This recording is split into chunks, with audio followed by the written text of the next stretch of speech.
प्राचीन दुनिया के 7 वंडर्स में से 6 को हटा दिया गया। जैसे कि उस टेक्स्ट को भेजने के बारे में आपने 2 बार सोचा था, या स्नैपचैट फोटो, है ना? जब स्टालिन ने फैसला किया कि ट्रॉट्स्की देश का दुश्मन है, तो उसने ट्रॉट्स्की को लेनिन के साथ दिखाई देने वाली तस्वीरों से हटा दिया। बहुत सारे सॉफ्टवेयर उपकरण और प्रोफेशनल सेवाएं आपको ऐसा करने की अनुमति देती हैं। एक पल के लिए वास्तविक लोगों को न भूलें, बल्कि उन्हें नष्ट कर दें।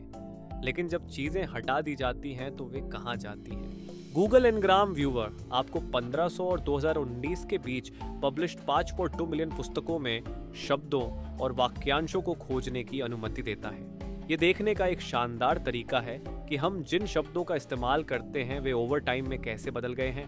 साल 1920 एक महत्वपूर्ण वर्ष था। गूगल एनग्राम व्यूअर के अनुसार यह पहला वर्ष था जब हमने इरेज शब्द की तुलना में डिलीट शब्द का अधिक बार उपयोग करना शुरू किया। भूलना हमारे संचार में कहीं अधिक व्यापक है, लेकिन एक कंप्यूटर कैसे भूल जाता है? किसी फाइल को रिसाइकल बिन में ले जाना सिर्फ शुरुआत है। गलती से डिलीट होने से बचाने के लिए जब रिसाइकल बिन में फेंक दिया जाता है तो एक फाइल आपके कंप्यूटर पर एक टेम्परेरी डायरेक्टरी में रहती है, जहां यह आगे अंतिम डिलीशन की प्रतीक्षा करती है। लेकिन यदि आप चाहें तो इसे पुनर्जीवित किया जा सकता है। जब आप रिसाइकल बिन खाली करते हैं तो आपको चेतावनी दी जाती है कि आप अपने एक्शन को अनडू नहीं कर सकते। लेकिन जब आप रिसाइकल बिन खाली करते हैं तो फाइल द्वारा बसाया गया भौतिक स्थान वास्तव में खाली नहीं होता है, इसे खाली के रूप में मार्क किया गया है। यदि और जब नया डेटा कहीं स्टोर करने की आवश्यकता होती है तो उपलब्ध है।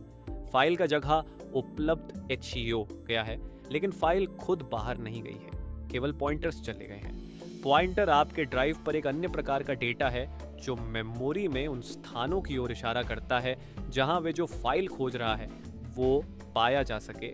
वे टेबल ऑफ कंटेंट्स की तरह हैं, जिसका अर्थ है कि अधिकांश ऑपरेटिंग सिस्टम पर एक फाइल को हटाना और रिसाइकल बिन खाली करना टेबल ऑफ कंटेंट्स की ओर मुड़कर चैप्टर को खाली के रूप में चिह्नित करके एक बुक से एक चैप्टर को हटाने जैसा है। यहाँ कुछ भी नहीं है, पेजेस के साथ आप जो चाहें करें। टेबल ऑफ कंटेंट्स पढ़ने वाले कंप्यूटर को ऐसा लगता है कि जगह खाली है, लेकिन निश्चित रूप से ये इस सत्य को नहीं बदलता है कि चैप्टर का कंटेंट अभी भी है। स्पेशल डेटा रिकवरी टूल्स उपलब्ध खाली चिह्नित स्मृति के माध्यम से यह देखने के लिए देखते हैं कि वास्तव में वहां क्या है। यदि आप भाग्यशाली हैं तो वे एक फाइल भी ढूंढ सकते हैं और इसे सेव कर सकते हैं। लेकिन अगर कुछ फाइल पहले ही ओवरराइट हो चुकी है तो समस्याएं हो सकती हैं। फाइल को करप्ट किया जा सकता है, किसी प्रकार के डिजिटल फ्रैंकस्टीन के राक्षस जैसे अन्य डेटा के साथ मिलाया जा सकता है। कुछ साल पहले फोटोग्राफर मेलानी विल्हिडे का एक लैपटॉप चोरी हो गया था। इसमें उनकी हाल की कई डिजिटल तस्वीरें थीं। सौभाग्य से पुलिस उसे लैपटॉप वापस करने में सफल रही। उन्हें यह एक कार में मिला जिसे उन्होंने रोका था, लेकिन चोर ने लैपटॉप की हार्ड ड्राइव को साफ कर दिया था और इसे अपने उद्देश्यों के लिए उपयोग कर रहा था। डेटा रिकवरी विशेषज्ञ उसकी कुछ फाइलों को खोजने में सक्षम थे, लेकिन फाइलों को चोर द्वारा किए गए कार्यों द्वारा थोड़ा ओवरराइट किया गया था।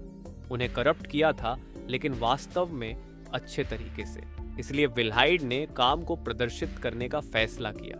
उन्होंने शो का टाइटल उस चोर के नाम पर रखा जिसने इसे संभव बनाया, to Adrian Rodriguez with love. यदि आप फाइल को इतनी पूरी तरह से हटाना चाहते हैं कि इसे विल्हाइड की तस्वीरों की तरह अजीब तरीके से भी रिकवर नहीं किया जा सकता है, तो आपको फाइल को पूरी तरह से ओवरराइट करने की आवश्यकता होगी। फाइल को उचित तरीके से दफनाने से इनकार कर उसके शव को नए डेटा के साथ रीअरेंज करना होगा। एक ओवरराइट ठीक होना चाहिए, लेकिन कुछ लोग 35 तक करते हैं। यहाँ तक कि 35 ओवरराइट भी पर्याप्त नहीं हो सकते हैं। निश्चित रूप से ओवरराइट किया गया डेटा छिपा हुआ है, लेकिन खराब क्षेत्रों का क्या? ये एक ड्राइव के भाग हैं जिन्हें विफल ट्रांजिस्टर या फिजिकल डैमेज के कारण उपकरण एक्सेस नहीं कर सकते हैं। एक ओवरराइट उन तक नहीं पहुंच पाएगा, जिसका अर्थ है कि कोई भी डेटा जो कभी वहां रखा गया था वह वहीं रहता है।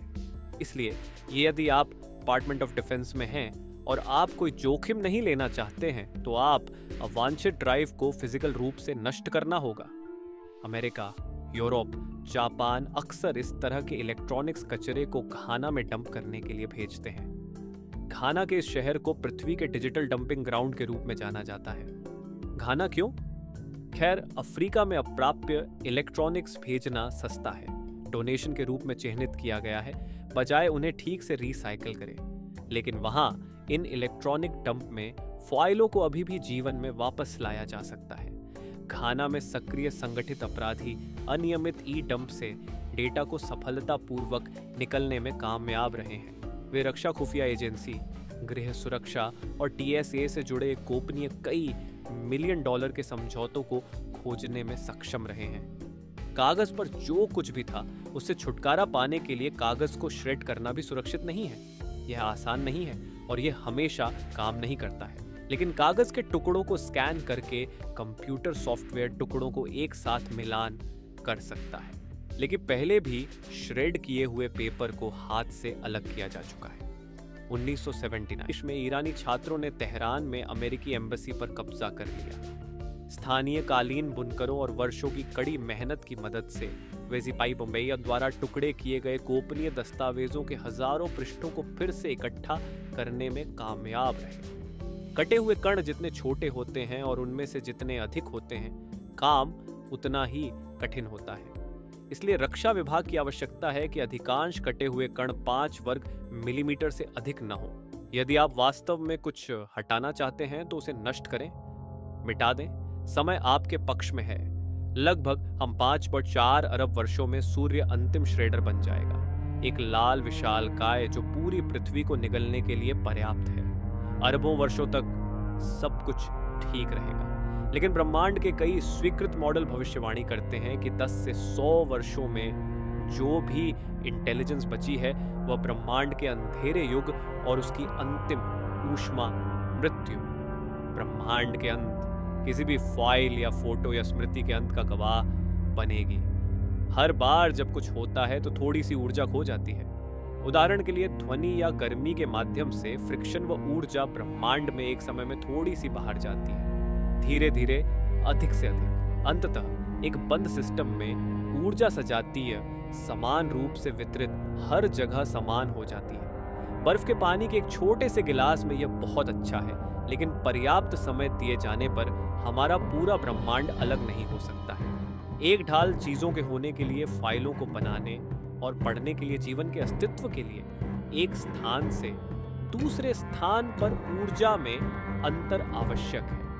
और 10 से 100 वर्षों में कोई उपयोग करने योग्य ऊर्जा नहीं बची होगी।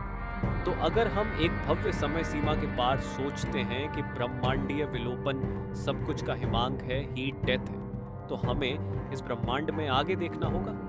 हम चांद पर गए। हम अपने साथ झंडे लाए थे जो हमने चंद्रमा पर लगाए थे, जो पृथ्वी पर एक स्थान का रिप्रेजेंट करते थे। लेकिन चंद्रमा पर उन अमेरिकी झंडों को संभवतः मिटा दिया गया। उनके प्रतीक और रंग चंद्रमा की सतह पर सूर्य के तीव्र रेडिएशन से ब्लीच हो गया है, जो किसी भी वातावरण द्वारा फिल्टर नहीं किए गए हैं। झंडे अभी भी हैं, हम उन्हें अपने साथ वापस नहीं ले गए, लेकिन अब दिन खाली है। सफेद झंडे। सफेद झंडे ब्रह्मांड में विलोपन की अनिवार्यता के प्रति हमारे आत्मसमर्पण के ओर रिप्रेजेंट करते हैं। लेकिन हम आज ठीक इसके विपरीत में व्यस्त हैं। जो बात वास्तव में हमारी भाषा को सेपरेट करती है, जिसके बारे में हम वास्तव में बात करते प्रतीत होते हैं, वह है सृष्टि। चीजें हो रही हैं, हार नहीं। मिटाने, भूलने और हटाने की तुलना में बनाने व्यावहारिक रूप से हटाने को हटा देता है। चंद्रमा पर झंडे सफेद हो जाते हैं, लेकिन क्या यह बेरंग है? क्या वे हटा दिए गए हैं या खाली हैं, जैसे कि नई कहानियों के लिए तैयार कागज की एक ताजा शीट? वास्तव में ये सिर्फ इस बात पर निर्भर करता है कि आप इससे क्या बनाते हैं। तो चीजें बनाने के लिए धन्यवाद, और हमेशा की तरह देखने के लिए धन्यवाद।